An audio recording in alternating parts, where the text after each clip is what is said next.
Salut, c'est Mathieu Delpech, en pleine prépa CCC. Bon là je suis sur le vélo, je vous explique tout. Allez c'est parti. Bon la prépa CCC elle se passe pas idéalement, ça fait un petit moment que j'ai pas fait de vidéo.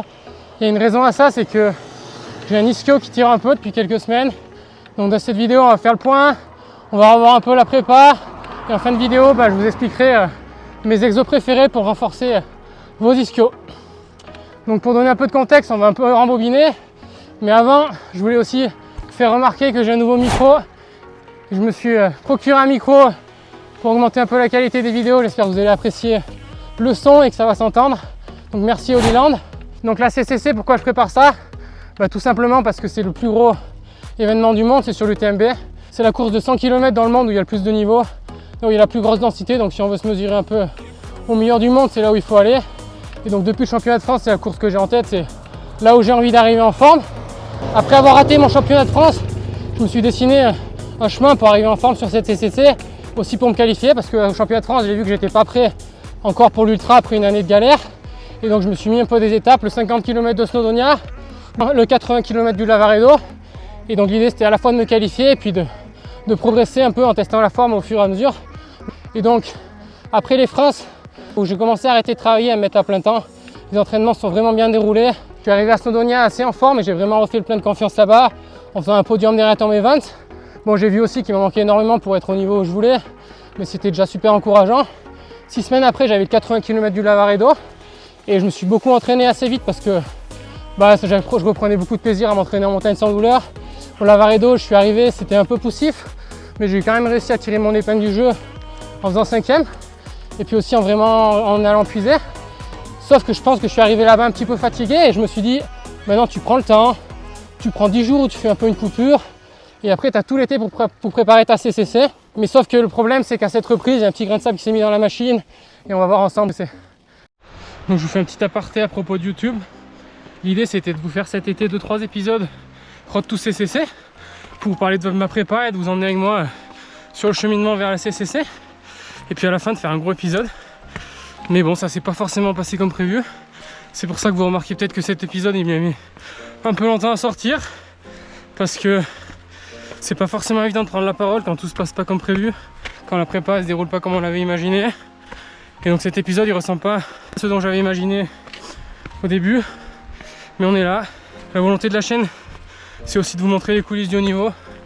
Vous montrer quand tout ne va pas à 100%, d'être transparent avec vous. Et donc dans cette vidéo je vais tout vous raconter. Et voilà, à propos de YouTube et cette petite série, je voulais remercier tous les abonnés du KissKissBankBank qui permettent de pouvoir se projeter un petit peu sur la suite, pouvoir dire aux copains, je vais pouvoir vous faire travailler à la CCC, on a un peu de budget. Là je suis aussi en train de travailler avec des sponsors pour la série, c'est en train de se mettre en place. Et ce qui permet vraiment de se projeter, c'est le KissKissBankBank.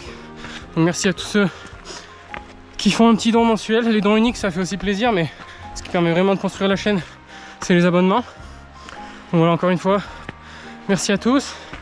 Et puis maintenant, faisons le point sur cette blessure, sur comment je la gère, qu'est-ce que je fais pendant cette période, et puis comment je vois ma prépa jusqu'à la CCC. En fait, après le Lavaredo, je voulais prendre le temps de bien récupérer avant de remettre en route. Je voulais attendre une dizaine de jours, parce que sur la course, j'avais senti que je manquais un peu de jus et que j'étais fatigué. Et donc au moment de reprendre, malheureusement, j'avais toujours une petite tension dans l'ischio droit, un peu comme une contracture.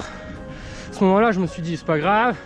Tu es encore très loin de la CCC, tu prends le temps de reprendre très progressivement, tu fais tes exos, mobilité, renfo, ça va passer. Sauf qu'au bout de 10 jours, toujours pas passé, j'arrivais pas à faire des footings de plus d'1 heure sans avoir des douleurs et je pouvais pas enchaîner. Donc j'ai dit, c'est encore le temps de faire une petite coupure, tu coupes toute la course à pied pendant une semaine et tu remets en route. Et donc là ça nous amène 3 semaines et demie après la course. Et là c'est là où je suis en train de remettre en route. J'espère que ça va marcher. Premier footing, j'ai pas eu de douleur. On va garder la progressivité et puis j'espère que ça va être bien. Ensuite, comment gérer une blessure comme ça? Qu'est-ce que je fais? En parallèle, heureusement, j'ai pu continuer de faire beaucoup de vélo. Parce que le vélo ça me déclenche pas de douleur. Donc ça c'est vraiment bien. Moi je suis plutôt partisan de mettre du mouvement assez tôt dans la réhab. Et les sports qui me font pas mal, ne pas hésiter à le faire. Ça permet de solliciter la zone pour déclencher un peu des processus aussi de réparation et de renforcement. Aussi j'ai fait beaucoup de mobilité parce que les problèmes aux ischios ils peuvent être liés un peu à des tensions lombaires, à des restrictions de mobilité au niveau des lombaires ou au niveau du dos. Du coup j'ai fait beaucoup de mobilité de hanche, mobilité thoracique, mobilité des lombaires pour essayer un peu de retrouver de la fluidité dans ce corps et pas avoir de tension. Et puis beaucoup de renforcement, presque aussi tous les jours. On va aller à la salle et puis je vous montrerai ça plus en détail. Aussi quelque chose que je soigne vraiment pendant cette période, c'est ma nutrition. Même si au quotidien je suis déjà très attentif, en ce moment je fais bien attention à avoir un apport protéique suffisant parce que quand on a des petites lésions musculaires et tendineuses, c'est vraiment important pour que ça se reconstruise bien, de bien avoir assez de protéines et notamment le collagène. Moi je prends le collagène de mon sponsor Nutriting, collagène de qualité. Je vous mets le petit lien dans la description. Alors je suis pas rémunéré pour ce placement de produit, mais c'est juste que je travaille avec eux depuis des années et je suis vraiment content de leurs produits, donc ça me fait plaisir d'en parler ici. Et puis maintenant par rapport à cette prépa de CCC, on est à plus de 6 semaines encore de la course, donc c'est pas rédhibitoire de pas trop courir encore. Heureusement je peux bien m'entraîner à vélo, j'ai fait des super séances à vélo, je suis allé chercher des watts que j'avais jamais fait.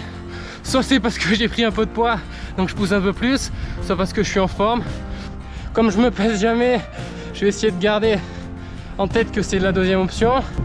Puis moi j'y crois encore, là je suis en train de remettre en route à pied, ça a l'air de partir les douleurs. Donc je vais vous tenir au jus dans les prochains épisodes. N'hésitez pas à vous abonner ou aller voir sur Strava un peu comment ça se passe ces prochains jours. Pendant le mois d'août je vais être à Valorcine avec l'équipe Brooks, donc je vais vous montrer un peu comment on prépare un peu les courses de l'UTMB tous ensemble. Mais avant ça, on se retrouve à la salle et je vous montre tous mes exos préférés pour l'ischio. Allez, je vous emmène avec moi sur une séance de renforcement. Avant de commencer, j'aimerais rappeler que je n'ai pas de formation de coach sportif, de kiné ou de préparateur physique. Et les conseils et les analyses que je vais vous donner ici sont plutôt basés sur mon expérience. Parfois, mes exécutions ne sont pas forcément parfaites. Donc, je vous conseille aussi de vous faire accompagner pour votre séance, comme moi j'ai fait avec les kinés de Cap Prévention. J'aime bien rentrer dans mes séances avec un petit peu de rouleau sur les zones où je suis un peu de fatigue ou de tension.